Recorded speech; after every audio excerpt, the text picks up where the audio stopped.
పేరిట వందనాలు.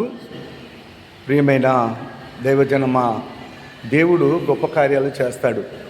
నేను ఈ ప్రాంతానికి వచ్చినప్పుడల్లా ఈ మందిరంలోనికి వచ్చి ప్రార్థన చేసుకుంటూ ఉంటాను.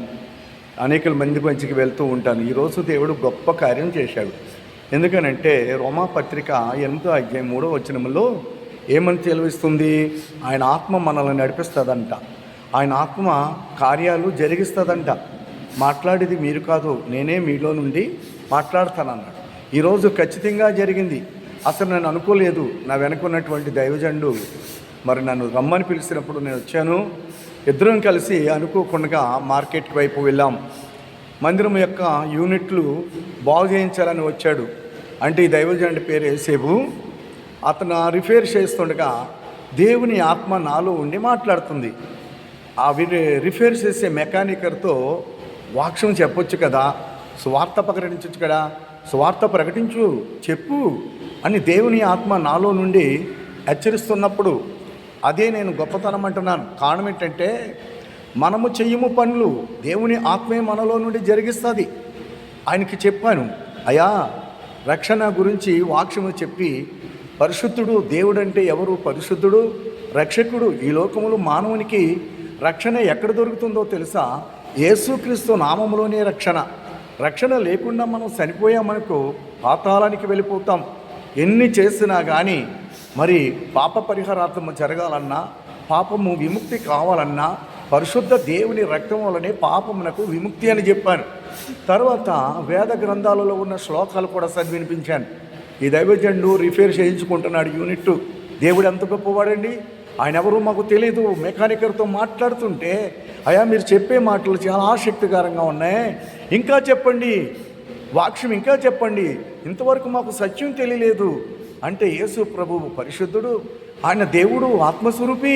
ఆయన మనిషి అవతారంతో ఎందుకు రావాల్సి వచ్చిందంటే మన పక్షమున బలిదానం అవటానికి వచ్చాడు.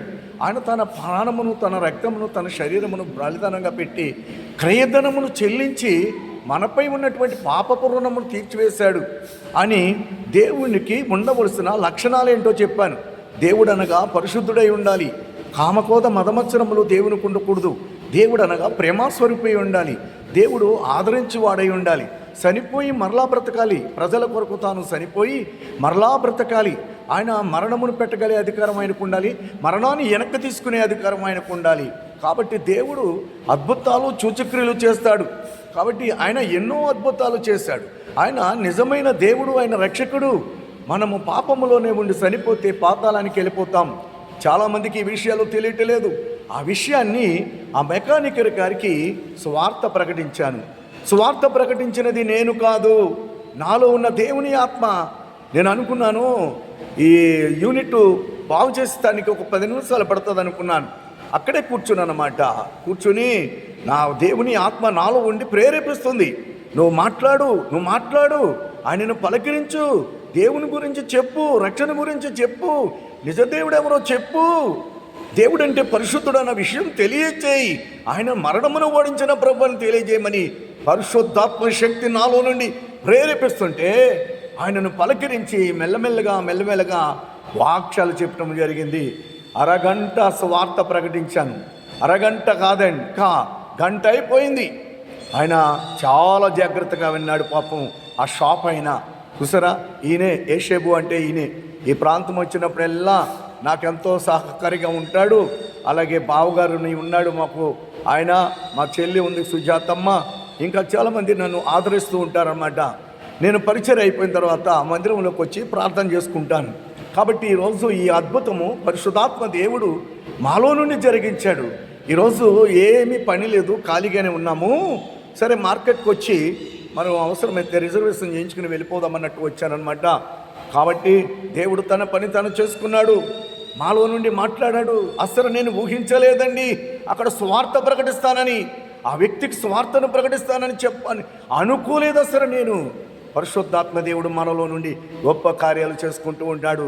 దేవుడు తను ఏర్పరచుకున్నవారు దివారాత్రులు మొర్రపెట్టగా ఆయన ఆలకించాడా? లూకాసు వార్త 18వ అధ్యాయం 7వ వచనంలో ఉంది. దేవుడు తను ఏర్పరచుకున్నవారు దివారాత్రులు మొర్రపెట్టగా ఆయన ఆలకించాడా? తప్పనిసరిగా ఆలకించాడు. అయితే ఎందరూ నా ఆత్మచేత నడిపింపబడుదురో వారందరూ నా బిడ్డలు అన్నారు. నిశ్చయముగా చెప్తున్నారు, పరిశుద్ధాత్మ దేవుడు మనలో నుండి తన కార్యములు చేస్తున్నాడు.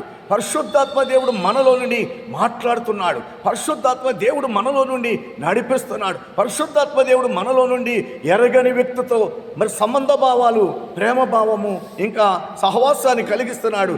పరిశుద్ధాత్మ దేవుడు ఎంత గొప్ప దేవుడో చెప్పండి. కన్నీరు విడిచి ప్రార్థన చేస్తాడు ఈ దైవజనుడు. అయితే నన్ను చాలా ప్రేమిస్తాడు.